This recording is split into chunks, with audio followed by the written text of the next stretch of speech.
Selamat pagi dan salam sejahtera saudara yang dikasih dalam Tuhan.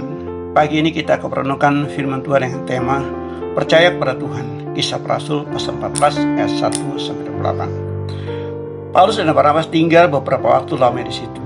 Mereka mengajar dengan berani karena mereka percaya kepada Tuhan. Dan Tuhan menguatkan berita tentang kasih karunia-Nya dengan mengaruniakan kepada mereka kuasa untuk mengadakan tanda-tanda dan mujizat-mujizat. Kisah Para Rasul pasal 14 ayat 3. Saudara yang dikasih dalam Tuhan, percaya pada Tuhan bukan sekedar kata percaya atau sekedar slogan saja. Percaya kepada Tuhan di sini memiliki arti yang sangat dalam, yaitu memiliki penyerahan penuh atau total pada Tuhan. Karena Dialah pemegang kendali kehidupan kita. Ketika seseorang sudah mempercayakan hidup kepada Tuhan secara total, maka orang tersebut layak menjadi pemberita Injil.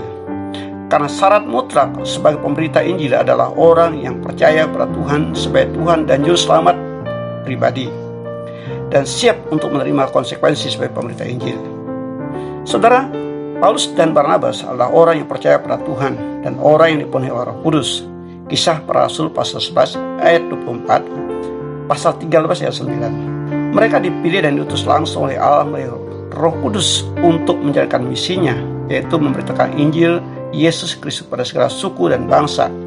Kisah Para Rasul pasal 3 ayat 2. Kepercayaan mereka kepada Tuhan adalah menjadi dasar keberanian untuk mereka mengajar dan memberitakan Injil, walaupun harus berhadapan dengan risiko yang mengerikan. Di Ikonium, ketika Paulus dan Barnabas memberitakan Injil, banyak orang menjadi percaya, baik orang Yahudi maupun orang Yunani. Dan di Ikonium juga mereka harus berhadapan dengan risiko. Mereka ditolak oleh orang-orang yang tidak mengenal Allah. Bahkan bukan saja ditolak, mereka disiksa dan dilempari dengan batu. Kisah Para Rasul pasal 14 ayat 4-5. Hal yang juga mereka alami di Listra pasal 14 ayat 19. Itulah harga yang harus mereka terima sebagai pemberita Injil. Tapi apakah itu membuat mereka berhenti untuk memberitakan Injil? Jawabannya tidak. Paulus dan Barnabas tetap memberitakan Injil karena mereka percaya pada Tuhan. Tuhan mengaruniakan kuasa pada mereka untuk mengadakan tanda-tanda dan mujizat-mujizat. Kisah Para Rasul pasal 14 ayat 3c.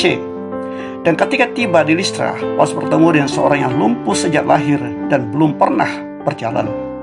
Orang lumpuh duduk dan mendengarkan Paulus berbicara.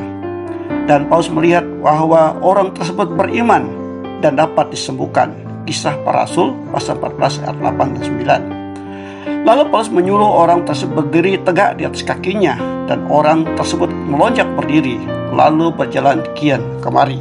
Kisah Para Rasul pasal 14 ayat 10. Ketika seseorang percaya pada Tuhan dengan segenap hati dan menyerahkan secara total kehidupannya kepada Tuhan, maka mereka akan melihat perkara besar dan mujizat terjadi. Karena bagi Tuhan tidak ada perkara yang mustahil. Aku berkata kepadamu, sesungguhnya jika kamu percaya dan tidak bimbang, kamu bukan saja akan dapat berbuat apa yang kuperbuat dengan pohon ara itu, tapi juga jikalau kamu berkata pada gunung ini, beranjaklah dan tercampaklah ke dalam laut, hal itu akan terjadi. Matius pasal 21 ayat 21. Ketika Paulus dan Barnabas percaya, Tuhan mengaruniakan kuasa pada mereka untuk mengadakan mujizat. Saudara yang kasih Tuhan, menarik sekali kalau kita simak. Setelah Paulus dan Barnabas melakukan mujizat, mereka disanjung dan imam dewa Zeus datang membawa persembahan dan karangan bunga sebagai penghormatan kepada Paulus dan Barnabas. Tidak hanya itu, Paulus dan Barnabas diberi gelar oleh mereka. Barnabas disebut Zeus dan Paulus disebut Hermes karena berbicara maka mujizat terjadi. Sebenarnya itu kesempatan bagi Paulus dan Barnabas mencari nama atau terkenal di hadapan manusia. Tapi mereka secara tegas menolak semua itu dan mengatakan bahwa mereka adalah manusia biasa, sama seperti mereka. Mereka sadar bahwa apa yang terjadi bukan karena mereka hebat, tapi semua itu karena Tuhan. Paulus dan Barnabas hanya alat di tangan Tuhan. Paulus dan Barnabas memiliki sikap rendah hati, meskipun mereka memiliki kesempatan untuk terkenal. Kisah Para Rasul pasal 14 ayat 11-17. Inilah pribadi pemberita Injil yang sejati, tidak gila hormat, tapi selalu meninggikan Tuhan yang mereka percayai, agar nama Tuhan saja ditinggikan dan dimuliakan. Di sini mereka tidak mencuri kemuliaan Tuhan. Saudara, hal yang luar biasa ketika Paulus dan Barnabas kembali ke Listra, Ikonium, dan Antioquia, di mana mereka pernah mengalami penolakan dan penganiayaan. Justru mereka dapat menguatkan hati murid-murid dan menasihati mereka supaya mereka bertekun dalam iman dan mengatakan bahwa untuk masuk kerajaan Allah harus banyak mengalami sengsara. Paulus dan Barnabas menceritakan pertolongan dan penyertaan Tuhan yang luar biasa. Sekalipun mereka dalam bahaya, Tuhan tidak pernah meninggalkan mereka. Sehingga lewat kesaksian mereka, para murid dikuatkan, diteguhkan iman percaya sehingga mereka tidak goyah. Kisah Para Rasul pasal 14 ayat 21-28. Saudara yang terkasih, percayalah kepada Tuhan. Jangan pernah menyerah dan putus asa. Apapun tantangan dan kesulitan yang kita hadapi, Tuhan tidak pernah tinggalkan. Allah yang dipercayai oleh Paulus dan Barnabas adalah Allah yang sama yang kita percayai. Serahkan hidup kita kepadanya dan biarkan Dia bertindak.